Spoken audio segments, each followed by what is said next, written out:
Oke, suara saya terdengar ya, teman-teman. Suara saya terdengar, terdengar ya.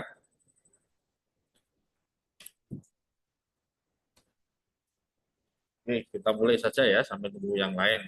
Bismillahirrahmanirrahim. Assalamualaikum warahmatullahi wabarakatuh. Selamat sore, salam sejahtera untuk kita semua. Selamat siang, Semoga selamat dalam sore Pak. keadaan sehat semuanya. Ini kebetulan saya sedang di Lidah Wetan ini, jadi kita ada rapat terkait dengan kurikulum ya. Ini untuk teman-teman, insya Allah ini tadi terkait dengan eh, untuk KRS nanti saya akan yang meng-KRS-kan karena sinkronisasi pasca iya penataan ini ya pembagian di universitas.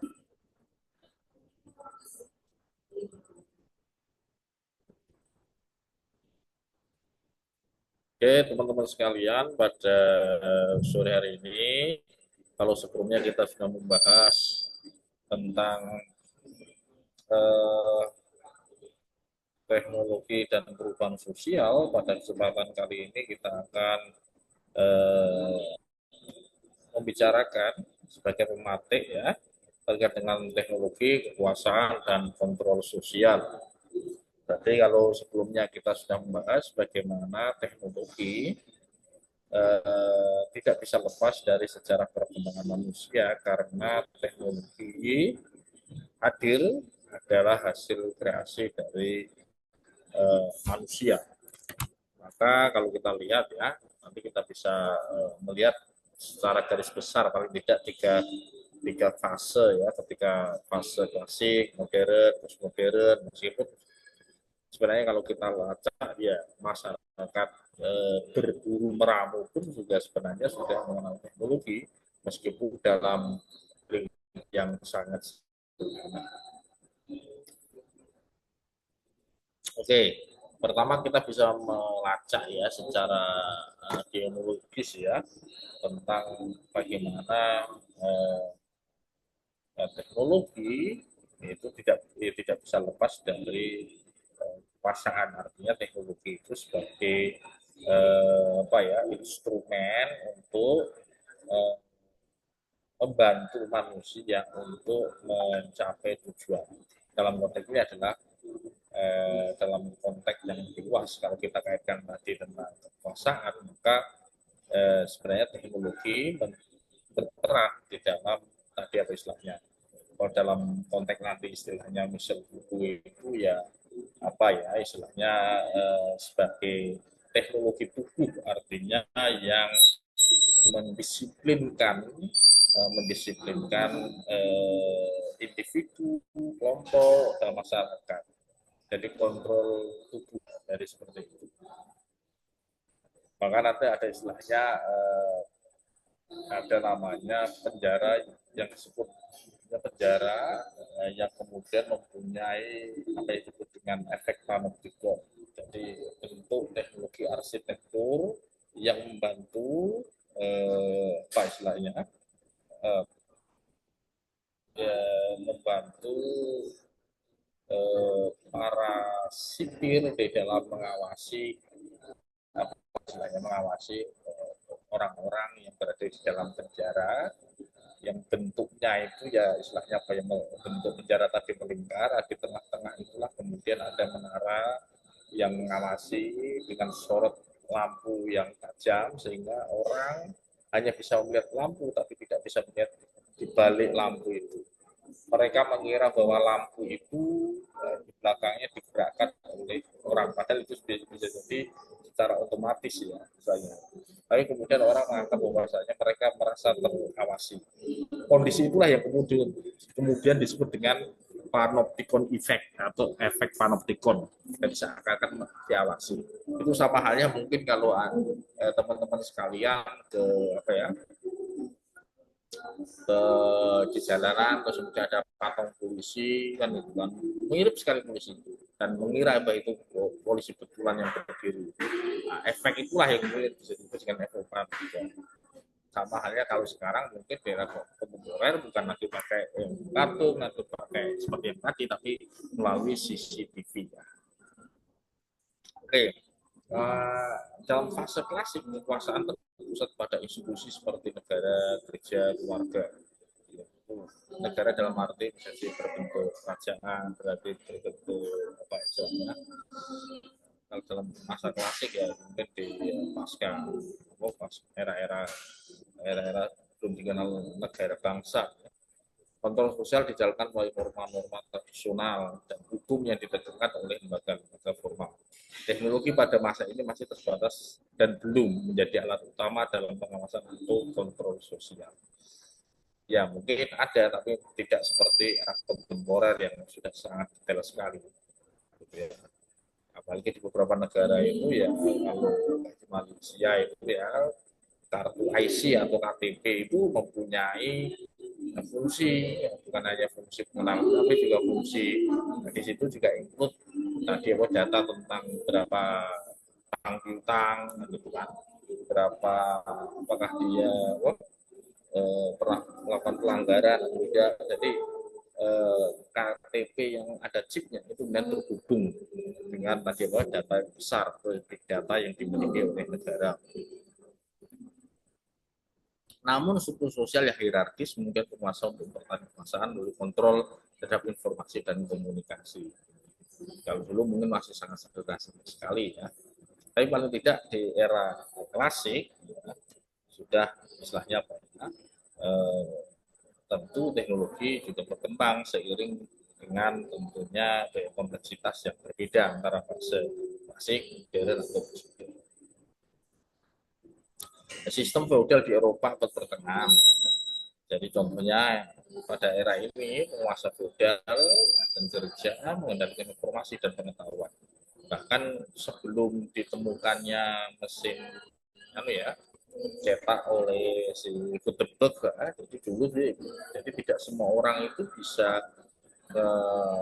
membawa kitab suci Bible itu atau bahkan bisa membaca, karena hanya dimonopoli oleh kaum agamawan.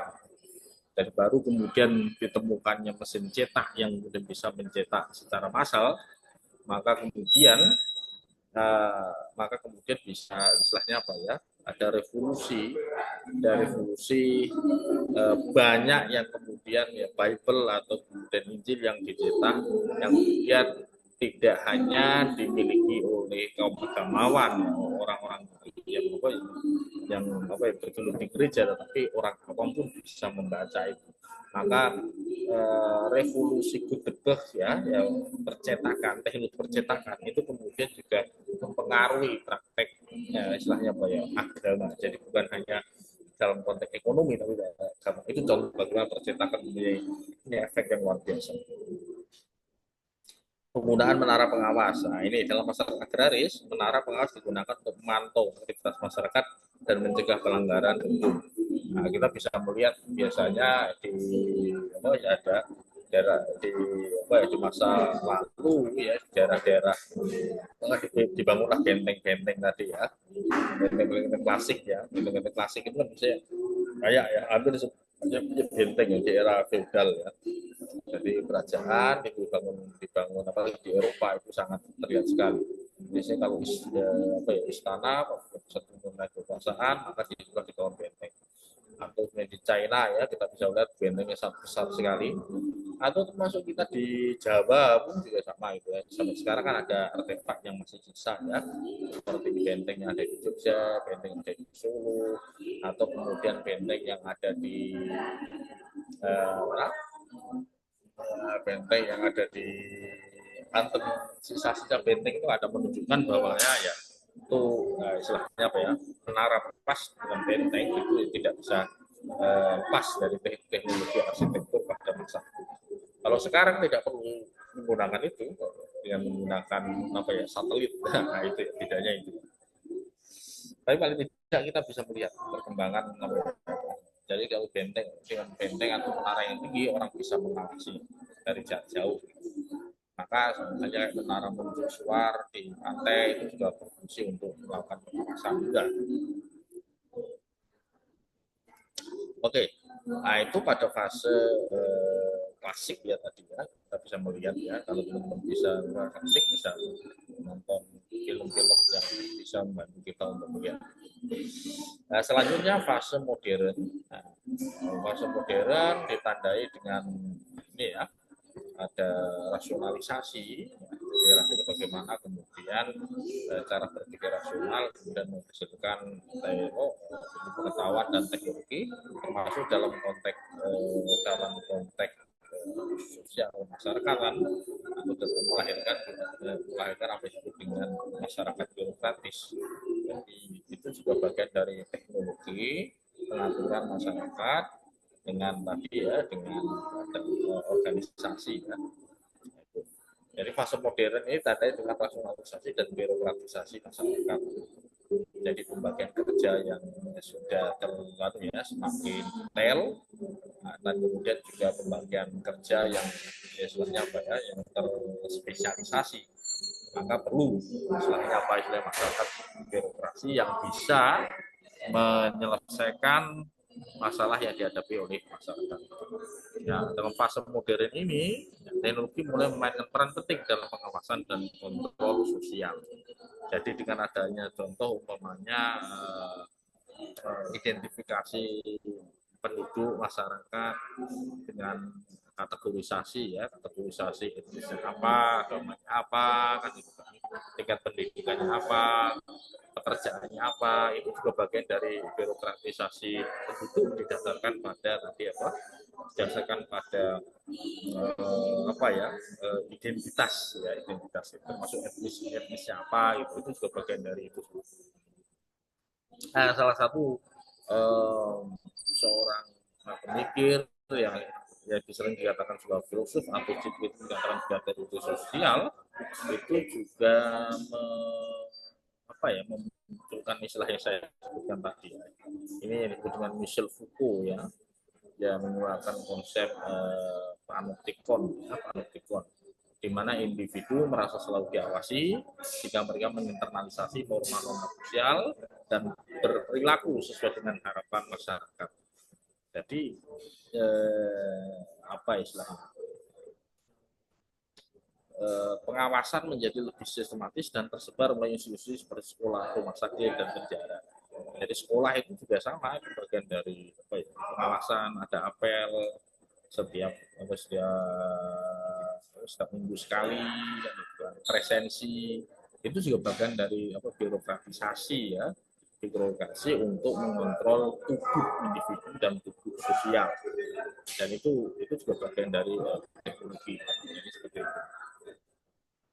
Nah, itu yang disebut dengan apa, surveillance ya, dalam konteks kontemporer. Tapi surveillance itu juga sudah dilakukan dengan melakukan tadi ya, institusi sekolah melalui presensi setiap mata pelajaran, adukan apel, rumah sakit pun juga sama juga, ketika orang masuk rumah sakit didata soal identitas dirinya, pekerjaannya apa, terus kemudian juga sampai tadi ya hal-hal yang detail ya, termasuk juga riwayat sakitnya seperti apa, itu kan apa istilahnya, bagian dari secara tidak langsung birokratisasi atau apa ya, pengawasan terhadap tubuh sosial atau subjek itu masyarakat. Dan kemudian penjara, nah, penjara itu juga bagian tiga hal ini, sekolah, rumah sakit, penjara, ini yang kemudian di dalam kajian Michel Foucault itu cukup menarik kalau teman-teman mungkin nanti bisa membaca ya, dari knowledge and power ya, dari kekuasaan dan pengetahuan, disiplin and punish ya. Jadi itu juga bagian dari upaya untuk mengawasi ya suku sosial. Dalam konteks itulah kemudian sering dikatakan bahwasanya pengawasan ya, teknologi pengawasan itu bentuknya sangat luas, bukan hanya dalam bentuk manifestasi fisikal, tapi juga ada sistem birokrasi. Itu juga bagian dari upaya teknologi yang digunakan pengusian untuk memproduksi pengetahuan yang berasal dari subjek yang didisiplinkan, bahasanya. Terus kemudian ada lagi ini ya, yang tadi saya sampaikan, yang Foucault memperkenalkan ya, tadi kajiannya tentang bagaimana pengawasan dilakukan oleh masyarakat modern itu dengan penjara panoptikon.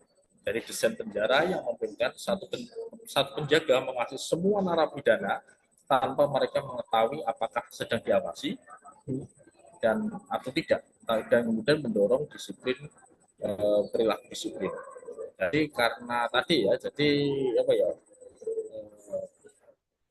bentuk arsitekturnya seperti yang saya katakan tadi. Jadi menara, di situ ada lampu sorotnya, dia terus berputar mengitari penjara yang berbentuk melingkar. Jadi seakan-akan para narapidana tadi terawasi. Padahal sebenarnya di situ hanya mungkin 1-2 orang, tidak banyak penjaganya, tapi seakan-akan mereka terus diawasi, dan yang membuat mereka istilahnya menginternalisasi bahwa mereka sedang dipantau, sehingga mereka tidak berani untuk melakukan tadi hal-hal yang mungkin dianggap melanggar apa yang ada di dalam ini ya, dalam penjara tadi. Itu contoh bagaimana efek panoptikon itu juga sama halnya seperti presensi, terus kemudian itu juga efek panoptikon juga itu. Jadi orang kalau enggak Anda akan terpantau bahwa ini tidak masuk, ini tidak mengikuti kegiatan. Itu bagian juga dari orang ketika merasa khawatir itu disebut dengan efek panoptikon. Di era modern mungkin juga ada contoh yang lainnya, sistem pendidikan nasional.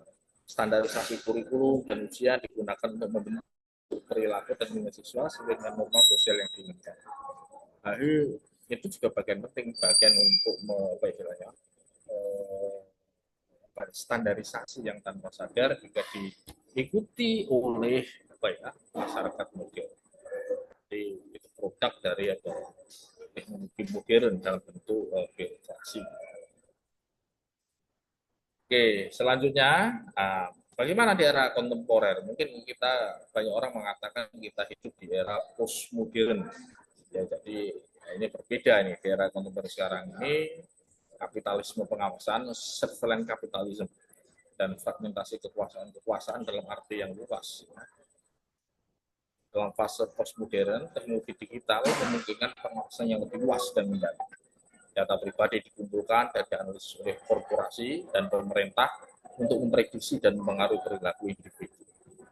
Tanpa sadar kita sebenarnya ketika membuka aplikasi, membuka apapun, biasanya kita diminta untuk mengisi dan sebagainya. Yang tanpa sadar sebenarnya di situ kadang juga data kita digunakan tidak sebagainya. Kalau berdasarkan concern atau persetujuan, oke. Kalau tidak, berarti itu bagian dari upaya mencuri data yang kita miliki. Sering kita mengalami itu ya. Terus kemudian selanjutnya kapitalisme pengawasan ya.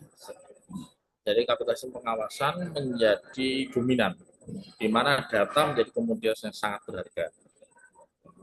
Kalau kita ini sering terjadi ya, mungkin data orang tahu tentang rekening kita, jumlah rekening kita, sehingga kemudian orang menelpon kita, menawarkan berbagai macam bentuk produk jasa atau produk komoditas. Itu kenapa? Karena mereka data itu mereka tahu, dan itu bisa jadi dijual.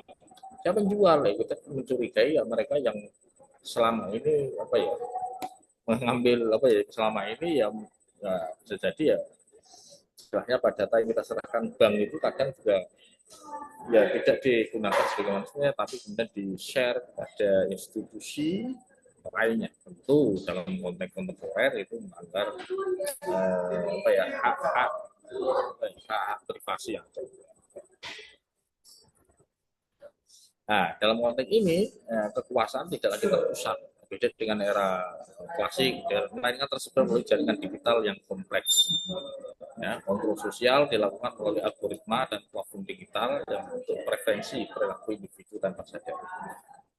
ketika kita menggunakan sosial media itu juga kita kemudian ya ada algoritma yang berjalan di situ yang kemudian mendorong kita untuk membuka situs-situs tertentu atau aplikasi tertentu yang di situ sudah sesuai dengan kecenderungan yang kita miliki. Jadi artinya apa? Ya kuasa untuk menggerakkan individu atau publik itu bukan hanya dimiliki oleh institusi formal, tetapi institusi yang memiliki media apapun, media digital dalam bentuk platform atau dalam bentuk aplikasi dan sebagainya. Jadi kontrol sosial dilakukan melalui algoritma dan platform digital yang membentuk preferensi dan perilaku besar.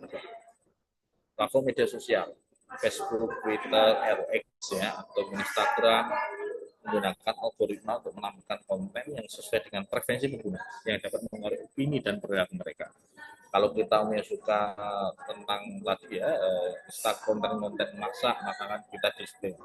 Atau kita konten yang dakwah atau konten yang tadi yang mengarah pada pornografi, bisa jadi kita akan gitu. Atau konten-konten yang tadi belajar bahasa Inggris mungkin akan muncul. Nah itu banyak sekali. Jadi itu yang akan jadi sosial media tadi ya tentu menggunakan tadi ya cara kerja menggunakan algoritma yang teknologi tadi digital tadi diarahkan untuk menggerakkan para pengguna ya, para publik tanpa sadar kita sebenarnya. Kemudian ya, iklan bertarget, ya ini juga sama ya. Perusahaan seperti Google, Amazon, ada lain sebagainya, ini paling besar ya. Mungkin Alibaba yang mengumpulkan data pengguna untuk menampilkan iklan yang disesuaikan, mempengaruhi keputusan pembelian konsumen. Ini tanpa sadar. Sebenarnya kita juga sama kalau membuka Traveloka dan lain sudah banyak iklan. Jadi bukan hanya mereka menjual tapi juga mereka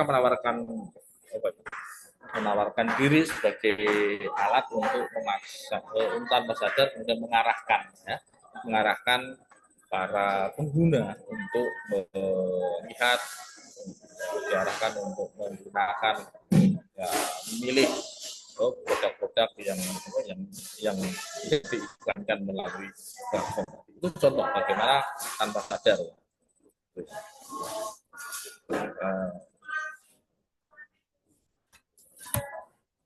Oke, berangkat dari pengalaman realitas di atas, maka kemudian ya dalam konteks kontemporer teknologi ya sebagai instrumen pengawasan dan komunikasi data. Instrumen bisa kita lihat ya setiap kita mempunyai nomor baru, HP baru, kita harus mendata.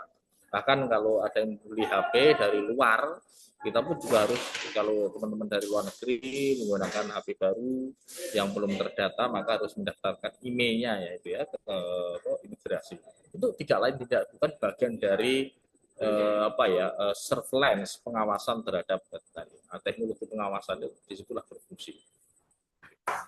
Jadi semakin kita memiliki teknologi canggih itu sebenarnya membuat kita tidak aman karena yaitu tentu masuk dalam tadi ya teknologi surveillance. Perkembangan teknologi digital telah mengubah aktivitas manusia menjadi sumber data yang berharga. Perusahaan teknologi besar seperti yang ya Google, Facebook, Amazon, ya X, ya memanfaatkan data ini untuk memahami dan memprediksi perilaku pengguna yang kemudian digunakan untuk kepentingan komersil. Apalagi Google kita sering googling kan itu kan sering googling tentang sesuatu dan sebagainya. Nah, mereka kemudian juga merekam proses itu dan kemudian tentu dengan dengan super canggih mereka bisa menganalisis tentang kecenderungan tertentu. Bahkan mungkin ya lebih canggih lagi apalagi dengan di era tadi ya IE yang lebih canggih. Nah, itu ya. Nah, kemudian ya, selanjutnya fenomena dikenal dengan kapitalisme pengawasan, sovereign capitalism, di mana data pribadi dikumpulkan dan dikomodifikasi tanpa persetujuan eksplisit dari individu yang bersangkutan. Ya kan? Langsung aja. Nah, itu contoh bagaimana kemudian istilahnya apa ya? ya istilahnya ya, jadi kapitalisme dengan teknologi itu mensuplai istilah data-data yang kemudian diolah oleh pemilik modal dengan tadi ya dengan pemilik ya yang ahli teknologi tadi digunakan untuk memetakan, bahkan kemudian melakukan eksperimen dan memprediksikan kira-kira konsumer behaviornya seperti apa. Nah, itu, dan kemudian, nah ini ya, ini yang tidak tanpa disadari ya. Dan selanjutnya adalah seperti ini dijelaskan oleh Susan Zuboff ini ya, seorang peneliti dinamika digital ya. Kapitalisme pengawasan adalah bentuk baru dari kapitalisme yang mengeksploitasi data perilaku manusia untuk kepentingan ekonomi. Jadi data-data kita diolah sedemikian rupa, yang kemudian diambil, bahkan kemudian juga melanggar privasi, tapi nggak, tidak peduli. Tujuannya tidak bukan adalah untuk tadi apa sebagai data yang digunakan untuk apa ya diperjualbelikan atau kemudian digunakan untuk tadi dalam rangka tidak bukan adalah untuk merebut keuntungan. Ya. Nah, itu. Nah, dalam konteks kapitalisme pengawasan atau apa istilahnya surveillance kapitalisme ya, kekuasaan tidak hanya dimiliki oleh negara, tapi juga oleh korporasi digital yang memiliki kemampuan untuk mengendalikan informasi dan mengelola publik. Jadi negara ini terjadi mungkin di negara-negara yang sangat kapitalistik, negara pun juga tidak berdaya karena negara pun juga istilahnya apa ya kadang apa ya melakukan outsourcing, ya. Apalagi seperti Amerika. Jadi tidak semuanya dikelola oleh negara, bahkan disubkan kepada swasta gitu ya. Seperti kalau kemarin beberapa tahun yang lalu ada Snowden gitu ya, itu ya bagian itu dia Snowden itu kerja bukan di sebagai PNS-nya, tetapi ada di apa ya di karyawan yang kontrak di teknologi intelijen yang ada di Amerika. Gitu ya. Itu contohnya ya, bagaimana kemudian ya korporasi digital atau yang bergerak di bidang mungkin apa ya terkait dengan security, security teknologi itu juga bisa istilahnya apa ya banyak terjadi di negara-negara negara-negara yang punya tradisi liberal yang secara ekonomi mereka tidak semuanya urusan dikelola oleh negara. Jadi disubkan pada swasta. Melalui algoritma yang dirancang untuk meningkatkan keterlibatan pengguna, platform media sosial dapat membentuk preferensi informasi pengguna, menciptakan filter bubble ya, yang istilahnya apa ya, filter yang filter orang untuk bisa apa ya diarahkan sesuai kecenderungan. Jadi dikelompokkan kecenderungannya masing-masing. Kalau semakin garis keras, semakin garis keras, atau sebaliknya yang moderat, yang radikal umumnya dalam konteks preferensi politik. Ya. Jadi ini yang kemudian menciptakan filter bubble yang memperketat pandangan tertentu dan mengurangi keberagaman perspektif. Hal ini dapat menyebabkan polarisasi sosial dan memperkuat dominasi ideologi tertentu. Maka kasus Trump ya, itu juga tidak bisa lepas dari tadi oleh beberapa kalangan. Nah, periode yang pertama kemenangan Trump itu misalnya dari tadi apa ya konsultan Cambridge Analytica terkait dengan menggunakan apa ya manipulasi melalui apa ya gerakan melalui sosial media dengan mengarahkan pada kecenderungan tertentu untuk membangun apa ya, kesadaran kolektif yang apa ya, yang radikal itu ya di platform-platform media sosial itu ternyata juga mempunyai peran penting dalam konteks pemenangan Trump periode pertama. Mungkin kedua juga bisa jadi. Melalui algoritma yang dirancang untuk mencapai keterlibatan pengguna, platform media sosial dapat membentuk preferensi informasi pengguna. Ini. Hal inilah yang menyebabkan apa ya, ya polarisasi ideologi yang kuat di dalam masyarakat. Termasuk kita pun juga sama masyarakat Indonesia ya. Beberapa waktu yang lalu ketika kasus yang sebelumnya ya gerakan-gerakan 2012 dan sebagainya terus kemudian ya dan sampai kemudian era sekarang ini itu juga bisa jadi sangat dipengaruhi oleh mungkin sekarang juga sama mungkin kasus ya isu-isu kontemporer. Kalau tidak mungkin juga ya negara juga berkepentingan untuk melakukan apa ya, surveillance ya, pengawasan untuk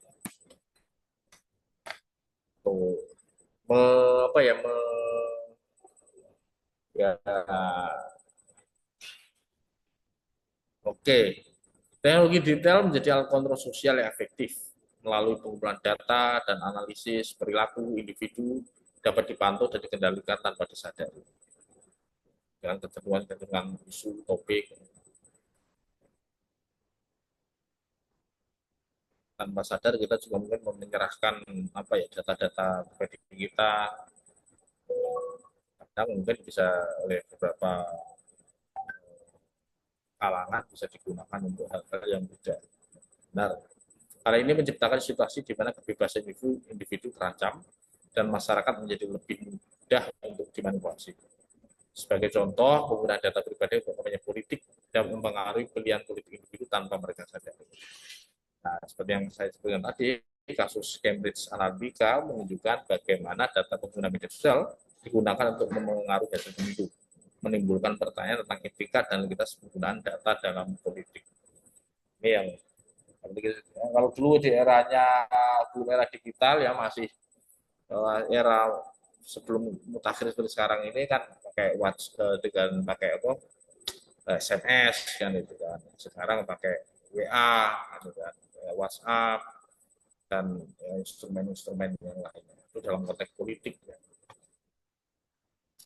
Tapi juga ya media sosial digunakan juga yang efektif untuk melakukan perubahan sosial juga seperti yang kemarin kita obrolkan ya. Kalau ini juga punya efek yang sebaliknya. Jadi selain teknologi dalam bentuk teknologi digital pada konteks tertentu bisa mendorong mempercepat terjadinya perubahan sosial, tapi dalam konteks tertentu juga berpotensi untuk menghambat terjadinya perubahan sosial karena justru bukan perubahan tapi justru mengkontrol nah, itu ya melalui tadi surveillance kalau dalam bahasanya si Foucault itu ya geopolitik ya sebenarnya geopolitik.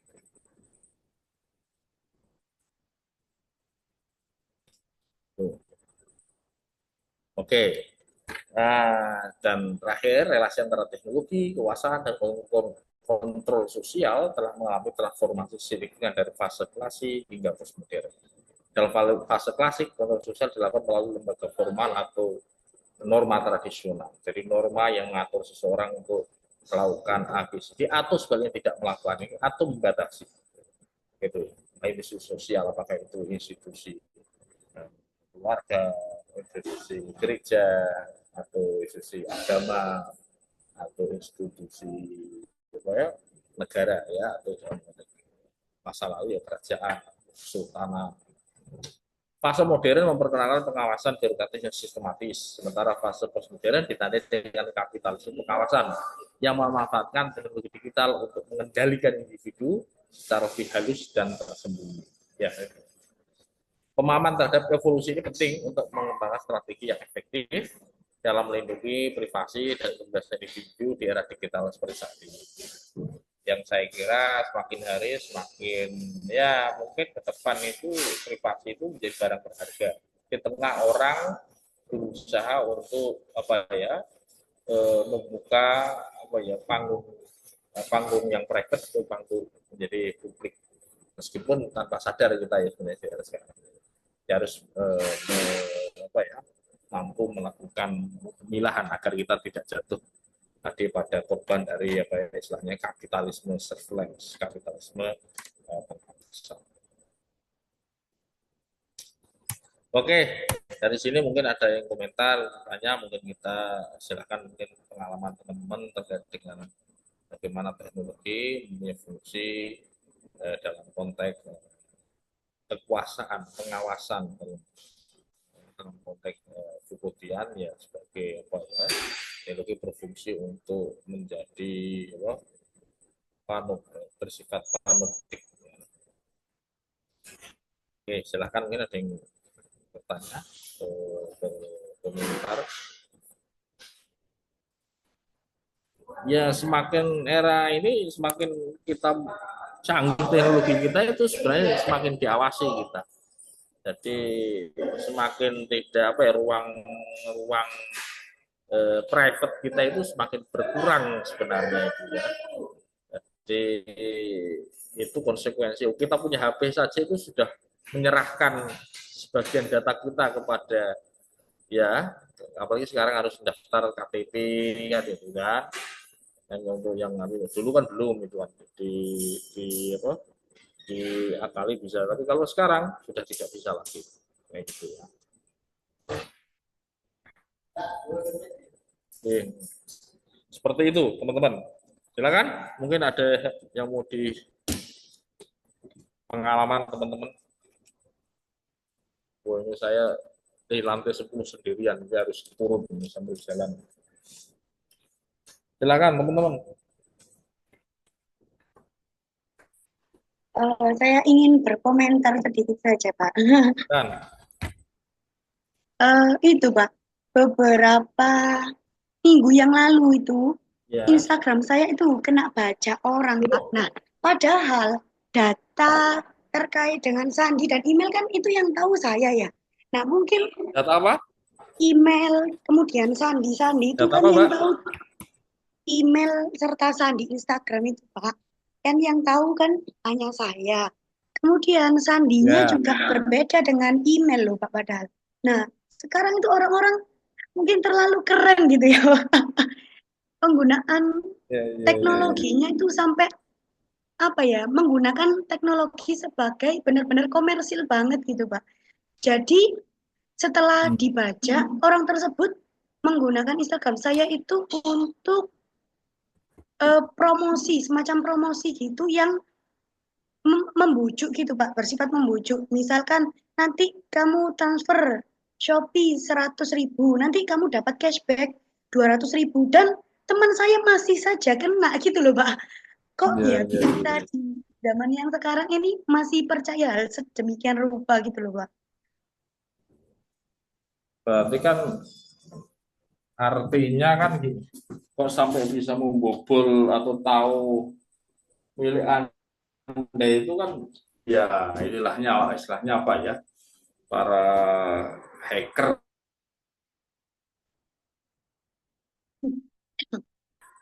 Uh, itu yang mengetahui cara kerja kan gitu ya. Sekondi sampe. Iya dari atas. Monggo silakan. Hah? Kenapa? Aku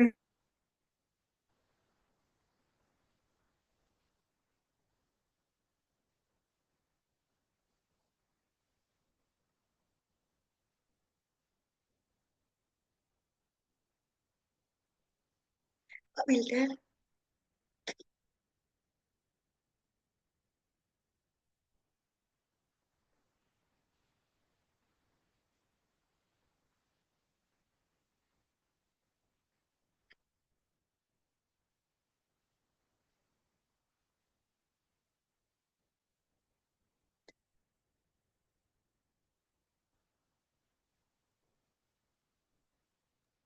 Loh, Pak Muzakirnya kelempar ya? ya mungkin di lift itu loh Mas jadi kelempar, nggak ada sinyal Oh, mungkin. oh alah, pantes. Loh, kok hilang? Pak saya kemarin dari Ponorogo Pak Wildan. Mantap, jalan-jalan terus. Iya dong, Luar menghabiskan biasa. uang. Wih, kok gak mampir ke Pak Wildan kamu? Loh, saya Oh sudah nggak kontak-kontak sudah Pak Wildan. bilang loh, Ntar Pak nggak Wildan Oh, ditemuin, Pak pamit. Wildan. nggak ditemuin sama Pak Wildan. Widih, berani Pak Wildan nggak nemuin gadis cantik ini ya. Maunya sama pejabat doang. Mengerikan. Mengerikan. Mengerikan, ngeri, ngeri. Ya, apa lagi lanjut rasan-rasan lah lanjut apa lagi? Mengerikan Pak Wildan. Nggak main sama ini ya. Nggak level ya. Ngeri. Mas Rian sehat. Alhamdulillah, Mbak. Lagi di mana ini? Ini di apa tempat kerja, Mbak. Weh, Oh, pada wih, wih, kerja wih, keras wih, wih. semua. Bekerja keras. Apa, apa. Bukan bekerja keras, kerjanya yang emang keras, Mbak. Cair nggak, Mau Mas? Cair nggak? maunya santai aja kan. Santai, santai, tiba-tiba udah S2 gitu kan. Wah, belum balik ini ya, Pak Muzakir ya? Belum muncul. Walah.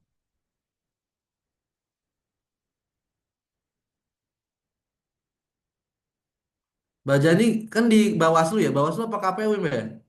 Itu kalau lagi nggak masa pemilu gini, piye Mbak? Di KPU aku.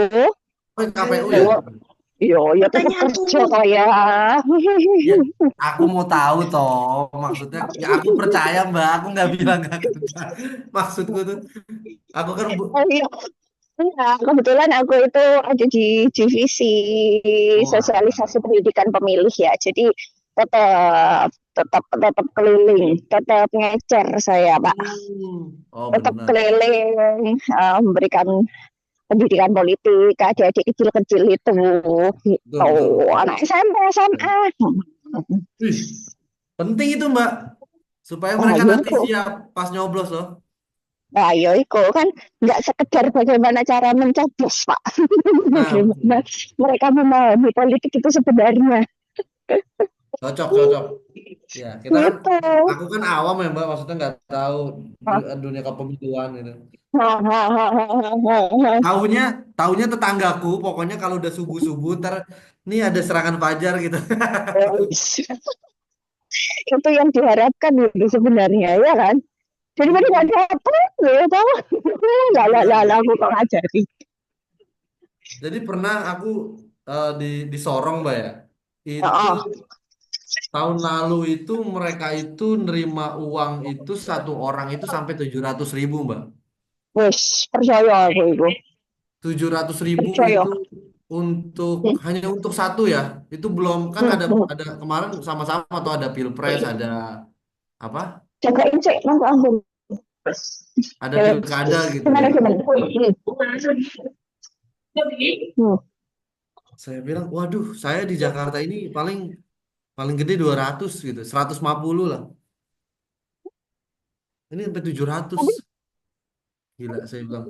Ya, maksudku aku tuh seumur umur kok nggak pernah ya malah. Aku seumur umur nggak pernah ngerasain dapet tuh ya ceritanya. Ya. Aku dapat denger Mbak, maksudnya di lingkungan kan, gitu. Kan teman-teman Hmm. cerita kan, gitu. Hmm. Kalau aku kebagian kopinya aja yang mereka, karena udah kesiangan tuh, jadi nggak dapat fajar. Namanya serangan fajar Tapi tuh, berangkat berarti emang enggak? Tapi berangkat emang enggak? Tetap berangkat apa enggak? Tetap berangkat ke TPS atau enggak? berangkat Mbak, berangkat. Orang aku kan berapa kali jadi ketua ini, ketua KPPS, Terbaik. Sip, sip, sip, gitu. sip, sip, sip. Ketua KPPS ya kan. Ah, Capeknya itu, masya Allah, ya wes. Allah luar Tapi kan biasa. gajinya itu loh, Kak. Weh, jangan ditanya kalau soal gaji. Gaji sehari loh. 1 juta doang. Gajinya Ya, Mas sehari ya? 1 juta doang. 1 juta piye kalau ada ketua ya enggak no. Ketambahan 50.000 doang. Satu Ketua, juta 350. ketambahan 50 doang. Kalau aku gajinya jadi diundang-undang sama, jadi akrab sama sama orang kelurahan toh. Oh, Akhirnya ya, ya, ya. akhirnya suka diajak-ajak. Di Surabaya ini dijadwalin yuk. Gas. Kan Lagi, ada yang diminta tuh, yang harus offline tuh. Kapan ngumpul? ini belum balik-balik loh, Pak Muzakir. Ayo, di Masih WA, ngobrol.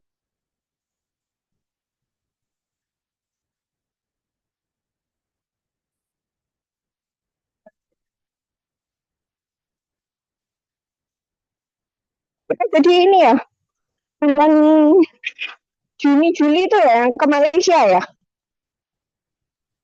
Itu jadi mah ya. Waduh, ini gimana ya? Aku tuh mikirnya apa? Maksudku kalau itu jadi gitu kita tuh harus ini deh, harus mulai menyepakati gitu. Misalkan itu kan biayanya berapa kan aku juga apa, belum ke Ayo iko. itu toh. Maksudku kalaupun Paling akhirnya enggak yo. jadi Hmm? gitu, misalkan benar-benar jadi, Hmm? mendingan kita itu sudah dapat info tanggal supaya kalau tiket pesawat itu kan kalau jauh berbulan-bulan itu harganya murah. Nah, Kalau beli tuh, di waktu dekat itu wah lupa apa mahal sekali. makanya. Yang penting tuh sepakat dulu tanggalnya, ya roh. Kayaknya ndak Sepakat Agustus tanggalnya. deh, ndak September tahun. Oh, Oktober September. apa Desember? Oh, iya dah. Desember nambah gila-gilaan dong nanti tiketnya. Iya nggak sih? Liburan, iya. Iya. Terus harus disepakati weekday ta, weekend ta. Nanti yang nggak mengganggu kalian-kalian gitu guys. Weekday kan lebih murah biasanya daripada weekend. Iya Ki, biar masa ini kok kurang balik ini. Ini udah aku WA udah di print deh. Kirim aja.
Ini belum gabung ya?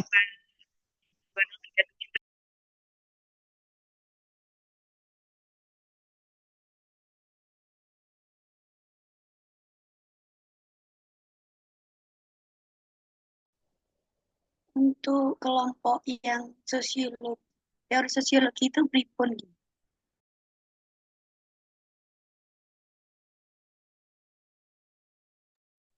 Di kopi arisan oh, itu kan berarti tiga kelompok ya. Bukan satu kelompok bisa 3 atau 4 orang. Atau Nah, laki-laki semua, perempuan semua gitu lah. oh iya sekarang bukan semua jadi satu. 4. Yang lain itu 10 toh.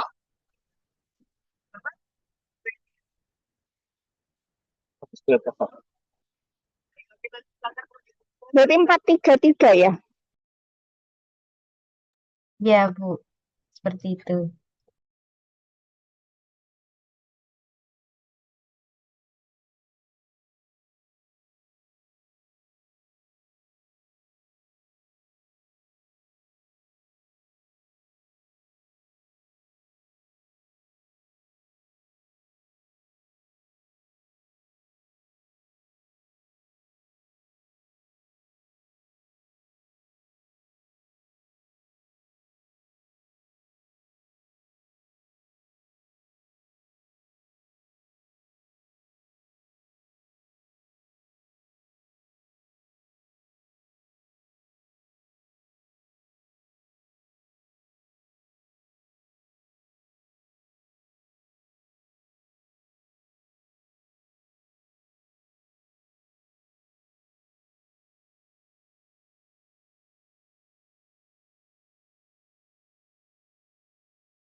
Halo, assalamualaikum teman-teman. Wah, Wah, waalaikumsalam. Waalaikumsalam. Wih, hati-hati, Pak. ada yang terpental.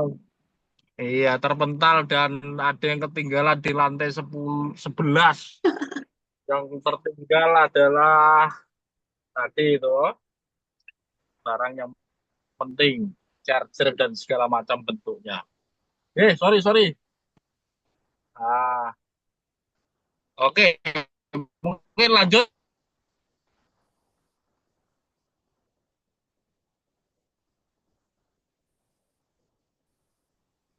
Mungkin teman-teman yang lain, mungkin kita sudah membahas teknologi dan perubahan sosial. Pada kesempatan ini kan kita membahas tentang bagaimana teknologi juga sebenarnya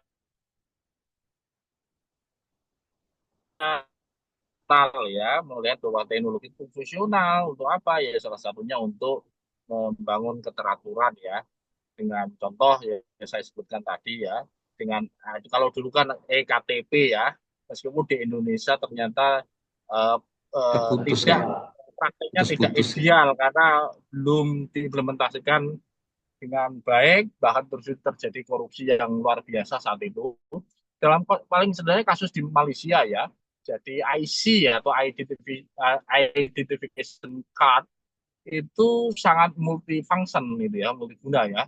Jadi dengan ada IC itu sudah ada chipnya yang bisa digunakan untuk ya data lengkap dan sebagainya, termasuk juga digunakan ya istilahnya apa ya, untuk mendapatkan apa istilahnya data apa ya, sosial ekonomi itu masuk di dalam IC ya, IC yang ada itu ya.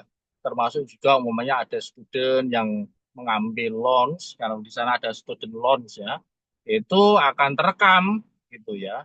Jadi dia boleh atau tidak dari kelompok kelas menengah bawah atau menengah itu ya, itu akan muncul. Termasuk juga kalau mereka ingin individu tertentu ingin membeli apartemen itu ya, nah, itu apartemen yang kelas tertentu ya tidak boleh pensara atau dosen itu ya, itu istilahnya apa, akan terdetek itu di apa, di IC-nya ya. Kalau seorang dosen ya, ketika saya tanya dosen saya apakah bisa ngambil yang mungkin apa lebih rendah dibanding dengan apa istilahnya apa ya, kuota untuk apartemen yang mempunyai gaji tertentu termasuk pensara itu nggak bisa, akan ketahuan itu maksudnya. Nah, itu contoh istilahnya bagaimana apa ya, IC card itu bisa sangat berfungsi. Contoh kasusnya di apa, di Malaysia ya itu. Bahkan termasuk juga ketika seorang mempunyai apa ya, mempunyai ketika punya loan dari negara, jadi ada istilahnya apa ya, bank tabungan pendidikan ya, itu untuk kalau mahasiswa nggak punya dana tapi bisa ambil dana, tapi dia umpamanya saja tidak memiliki belum melunas atau melunasi dalam jangka waktu tertentu, tapi dia orang yang mempunyai IC tadi ingin keluar dari Malaysia, itu akan terdetek dan akan di-ban, tidak boleh kalau dia tidak memenuhi kewajibannya. Artinya itu dalam konteks dalam konteks keteraturan dalam konvensional itu sangat fungsional itu. Meskipun dalam konteks ekstrim ya, di negara-negara seperti China itu beda lagi itu. Kalau itu biopolitik dalam perspektifnya Foucault ya. Jadi panoptikon atau surveillance-nya itu sangat kuat sekali. Itu ya, itu yang sangat ya justru itu tentu akan melanggar hak-hak privasi ya. Kalau saya kira negara-negara yang mempunyai kemampuan itu kan ya kita tahulah seperti China, terus kemudian ya negara-negara maju itu ya, kalau di negara maju ada perdebatan soal tadi ya privacy ya, tapi kalau kayak China itu kan ya tentu berbeda, atau seperti Israel itu juga sangat berbeda tentunya itu ya. Jadi itu istilahnya apa ya, isu bagaimana teknologi itu bisa istilahnya apa ya, menjadi di sisi lain opportunity, tapi di sisi lain juga mempunyai efek samping yang sangat dalam perspektif lain ya, bukan hanya pengawasan tapi kontrol, bahkan juga lebih luas lagi ya, seperti kalau si Michel Foucault kan disiplin ya, melakukan pendisiplinan, kategorian di era kontemporer sekarang bukan hanya itu, tetapi juga untuk kepentingan tadi yang sudah kita bahas ya, kepentingan untuk menjadikan istilahnya data-data yang diperoleh dari masyarakat itu bisa diolah sedemikian rupa, bukan hanya dalam kepentingan ekonomi, politik, dan lain sebagainya. Jadi artinya memang mungkin teknologi dalam arti era digital sekarang ini sebenarnya juga seperti buah si malakama ya, apalagi kemudian ada kelompok-kelompok tertentu yang bisa eh, kemarin itu saya pernah si Ono Purbo ya, kalau teman-teman pernah dengar. Ono Purbo ini seorang ahli IT ya, dia bercerita kalau istilahnya ya, para jagoan-jagoan hacker itu bukan di Jakarta atau di Jogja kan itu, atau di Surabaya, tetapi yang paling banyak itu justru di Malang katanya. Itu menarik juga itu menurut saya. Jadi itu contoh-contoh bagaimana kita istilahnya precarious world ya, dunia yang rentan sebenarnya. Jadi di sisi lain teknologi itu menawarkan kemudahan, tapi di sisi lain juga menawarkan kerentanan bagi kita dihadap pada persoalan-persoalan kontemporer sekarang ini. Jadi ada yang maka pada tahun berapa ya saya tahu lupa ya, di 2000-an itu Mizan menerbitkan buku terjemahan dari John Naisbitt ya, seorang futuris ya, ahli masa depan yang bercerita tentang di Amerika itu dulu sudah ada kelompok yang teknofilia, jadi kelompok masyarakat yang gandrung akan teknologi, tapi juga ada teknofobia, jadi masyarakat yang sangat khawatir kalau teknologi itu kemudian bisa mempengaruhi, merubah cara hidup masyarakat, dan bahkan kemudian berdampak pada merusak tatanan yang sudah ada gitu ya, yang tidak bisa dikendalikan orang yang pembuat teknologi tadi. Jadi itu ekstremitas yang muncul di dalam masyarakat. Ya tentu kalau pilihannya ditanya yang mana, saya kira ya kita tidak mungkin juga kita hidup tanpa teknologi di era kontemporer seperti ini. Maka kemudianlah muncul ya istilahnya jalan tengah ya. Bagaimana di sisi lain teknologi ini, tapi teknologi di sisi lain juga bisa digunakan untuk untuk kemaslahatan publik.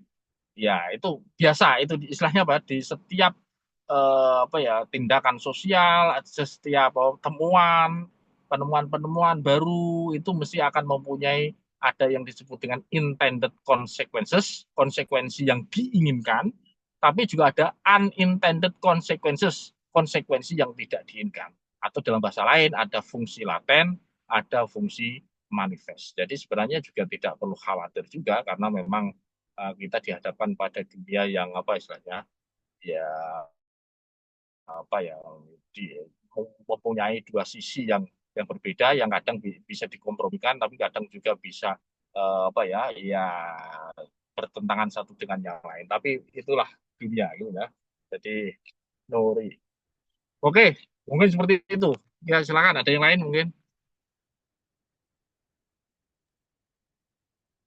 Halo Pak, saya mau berkomentar dan bertanya sedikit Pak. Oke, Maksudnya silakan. tadi kan paparan saya agak telat dikit tadi, mohon maaf. Tapi Oke. yang saya tangkap itu kan bagaimana Bapak memaparkan salah satunya adalah sejarah ya, sejarah perkembangan eh, teknologi kaitannya dengan surveillance misalkan gitu. Tapi ada satu hal yang menurut saya tadi entah saya terlewatkan gitu, yang kurang dibahas itu adalah teknologi ini kan tidak datang tidak datang tiba-tiba gitu. Teknologi dan perkembangan informasi dan apapun itu kan juga selalu selalu beriringan dengan model-model kekuasaan begitu. Misalkan kenapa kenapa dulu di masa keemasan di abad pertengahan misalnya ketika Eropa sedang gelap dan Timur Tengah maju, itu kan karena ada satu bentuk kekuasaan yang memungkinkan gitu perkembangan ilmu pengetahuan itu ditopang gitu. Nah, eh, saya mau bilang bahwa ada bentuk-bentuk rezim di dunia gitu, bahkan sampai saat ini yang memang tidak memungkinkan ada perkembangan teknologi, termasuk bagaimana teknologi akhirnya dimanfaatkan untuk juga bisa mengontrol rakyat gitu. Itu itu menurut saya yang perlu sedikit diperbincangkan gitu. Karena kenapa? Karena artinya kalau kita misalkan pendekatannya ekonomi politik gitu, secara sosiologis kan juga sebenarnya teknologi-teknologi ini nggak lepas dari penguasa. Dia juga sebagai alat produksi kan, gitu. Sementara sebagian besar dari masyarakat kita adalah kelas pekerja yang nggak bisa mengakses alat-alat produksi ini atau yang kita sebut sebagai teknologi-teknologi itu. Jadi saya pikir penting bagi kita semua untuk mewacanakan juga gitu, bukan hanya sekedar bagaimana melakukan counter surveillance gitu. Kan sekarang tadi kita arahnya pembicaraan saya melihat kalau kita memahami ini nanti data-data pribadi kita bisa atasi gitu. Tapi itu kan artinya counter surveillance ya.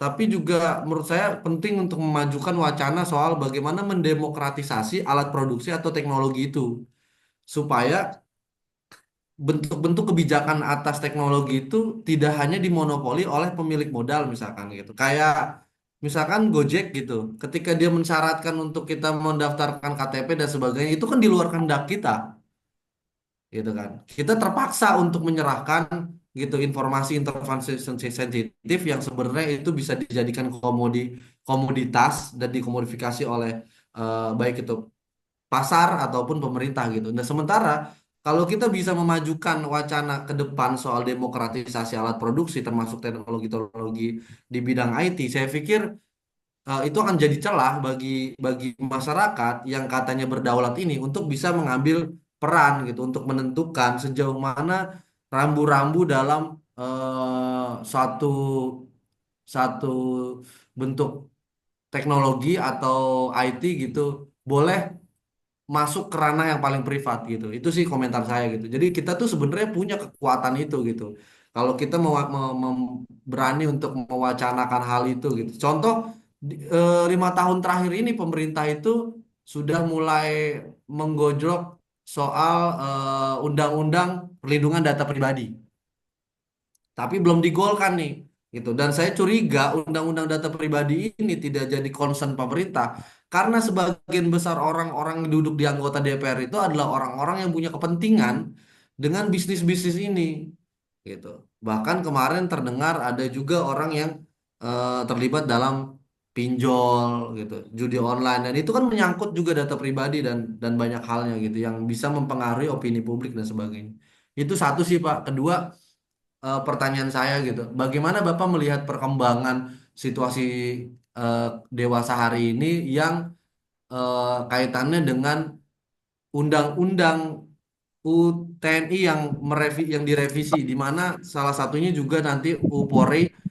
yang disebutkan bahwa mereka akan diberi kewenangan untuk masuk ranah cyber dan termasuk salah satunya adalah untuk menghentikan internet, men-shutdown internet dan dan menghentikan akun tertentu gitu. Nah, karena menurut saya ini sangat potensial untuk disalahgunakan gitu. Dan ini menurut saya pas dengan isu surveillance dan isu bagaimana kalau tadi kita bicara biopolitiknya Foucault misalkan. Terima kasih Pak, gitu aja. Oke, terima kasih. Ya, saya kira menarik ya. Jadi sebenarnya juga dalam perspektif lain juga dikatakan bahwa teknologi itu ya sebenarnya tidak bebas nilai, karena di balik teknologi itu tentu mempunyai ada kepentingan di balik teknologi tadi ya. Kalau dalam konteks surveillance bukan rahasia lagi ya. Itu dalam konteks negara ya, punya kepentingan untuk mengawasi ya dengan argumentasi tadi ya, keamanan ya, ketertiban yang dimiliki oleh sebuah negara tertentu ya. Itu yang sering paling gampang kan kita lihat ya bagaimana teknologi modern canggih itu ya salah satunya dikembangkan oleh Israel kan itu kan. Ya, dan bahkan apa ya spyware apa ya namanya itu ya, itu kan Ada Pegasus Pak, Pegasus juga. oh Pegasus ya, Pegasus itu kan Pegasus. bagaimana itu kan digunakan awalnya kan ya eksperimentasi untuk mengawasi apa ya pergerakan, istilahnya apa ya, orang-orang Palestina di yang mereka jajah ya. Bukan hanya itu saja, tapi juga mengawasi istilahnya apa ya di negara-negara lain gerakan-gerakan yang kontra terhadap apa ya terhadap Israel ya. Bahkan sekarang kita lihat ya bukan apa mereka juga dengan kekuatan intelijen mereka masuk di negara-negara yang menjadi sekutu mereka, bahkan kemudian juga istilahnya apa ya dalam kasus Amerika sekarang ini ya, mereka juga bisa mempengaruhi bukan hanya lobby apa ya AIPAC ya istilahnya American Israel apa eh, apa istilahnya ya, yang sebagai lobby kekuatan lobby itu ya. Tapi mereka juga masuk pada tadi ya melakukan profiling kan itu kan kepada kelompok-kelompok, bahkan individu-individu yang melakukan apa demonstrasi apa istilahnya demonstrasi terhadap kekejaman yang dilakukan oleh Israel dalam beberapa tahun terakhir ini ya, dalam 1 tahun terakhir ini kan. Itu kan contoh ya bagaimana mereka menggunakan apa ya teknologi. Bahkan saya kira mereka juga melakukan ya mungkin kalau dulu kan penyadapan kan telepon dan sebagainya. Sekarang kan ya digital apa surveillance itu kan juga sangat sangat mungkin dilakukan dengan tadi dikatakan oleh Mas Rian dengan Pegasus itu kan. Maka sekarang banyak istilah surveillance itu digunakan juga. Maka ketika Benjamin Netanyahu berkunjung ke Hungaria itu kan ya istilahnya kan ini sayap kanan juga di Viktor Orban itu ya yang didatangi itu ya, yang kemudian menolak untuk melaksanakan apa ya perintah International Criminal Court ya. Ya, karena apa? Ya tadi ada pertukaran di situ. Saya khawatir jangan-jangan ini juga apa ya? Ini kalau kalau Anda ngomongin TNI dan sebagainya itu ya, kemarin itu khawatir juga ini kemarin tiba-tiba di ada wacana untuk membawa pengungsi 1.000 pengungsi apa? Pengungsi Ya, pengungsi di Palestina Gaza ke mau ditampung di sini loh. Ini kan Indonesia. gimana? Wah, ini saya khawatir Bahaya. jangan-jangan ini ada dua kemungkinan. Ini namanya analisis senar bisa jadi ini apa? Bisa jadi ada apa? Semacam semacam ada apa? Untuk negosiasi tarif pada waktu yang Betul. bersamaan. Ini kan menguntungkan kan. Tapi kalau itu kan menguntungkan Israel itu yang dihadapi kan. Sangat. Di sisi lain juga tadi, wah ada tadi apa? Aku jangan-jangan dapat untuk dapat apa mendapatkan tadi apa Ada teknologi-teknologi itu kesepakatan-kesepakatan gitu loh, Pak. ya, ya banyak orang teman saya ngomong seperti itu, ada yang mengatakan wah jangan-jangan itu. Saya tidak tahu ya, tapi paling tidak memang saat ini ya sekali lagi teknologi itu tidak bebas nilai. Teknologi apalagi teknologi yang canggih itu ya dikembangkan oleh awalnya oleh tadi ya oleh militer Amerika, oleh militer Israel kan itu kan saat ini ya, dan lain sebagainya lah. Itu memang awalnya tidak bisa tidak memang kepentingan tadi untuk apa? Untuk ya mengawasi apakah musuh lawan atau mengawasi tetapi yang berbahaya adalah ketika mengawasi warga negaranya dan kemudian digunakan untuk tadi bukan untuk kepentingan negara tapi kepentingan yang mungkin digunakan untuk melakukan tadi ya membungkam kebebasan bersuara kan itu yang saat akhir-akhir ini terjadi di negara-negara yang katanya negara demokrasi seperti Amerika pun juga sama itu ya. Dan di Indonesia saya khawatir kalau ini digunakan apalagi dan saya kira masih anu ya kita masih saya kalau saya sih masih masih agak lumayan kita lah meskipun mungkin banyak orang mengatakan wah ini. Tapi kok saya membandingkan dengan Amerika sekarang ini kok saya kira kok kita lebih lebih baik ya gitu ya meskipun ya tentu tidak ideal ya.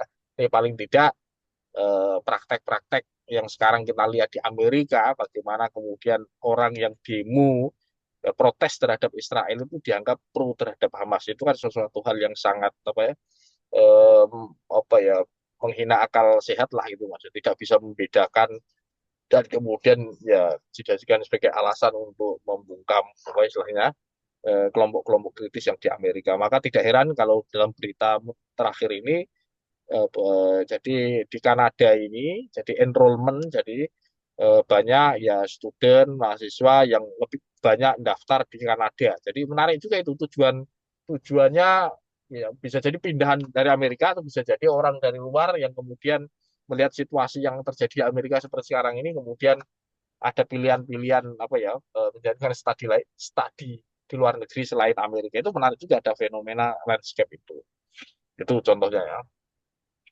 Terkait dengan undang-undang TNI, saya kira ya ini menjadi apa isu yang saya kira untuk kepentingan saya kira memang di dalam konteks keamanan ya saya kira itu penting bahwasanya negara tetap harus mempunyai apa istilahnya cyber apa ya yang mengurusi anu ya cyber tech bisa jadi kan seperti itu. Tetapi tentu harus diatur secara apa ya secara transparan, terbuka, melibatkan stakeholder yang penting terkait dengan isu keamanan tadi. Saya kira bukan rahasia lagi kalau umpamanya ya, negara-negara di kontemporer sekarang ini eh, ya istilahnya apa ya, termasuk juga kemarin apa ya negara seperti Israel, seperti apa, Iran atau China itu yang mempunyai apa ya kekuatan juga bukan hanya kekuatan darat laut udara tapi juga mempunyai cyber. Memang itu antara isu security dan isu tadi apa isu apa ya kebebasan mengakses itu ya. Tapi menurut saya itu perlu saya kira ya diatur di dalam apa, undang-undang secara khusus ya, tetapi tetap tadi mendasari tentang tadi apa tidak sampai itu kemudian menjadikan alat kekuasaan, tetapi sebagai alat untuk mempertahankan apa istilahnya keamanan negara. Memang ini batasnya tipis ya, kadang seperti itu ya. Ini kan membedakan itu ya, tapi paling tidak ya concern saya ke situ. Jadi tetap bahwa keamanan negara dalam konteks cyber attack dan sebagainya itu sangat mungkin. Nah, gitu. Ya, Ya. seperti Israel beberapa waktu lalu ya sangat rentan sekali. Ada Israel yang katanya canggih aja bisa diserang oleh dari berbagai macam dunia kan itu.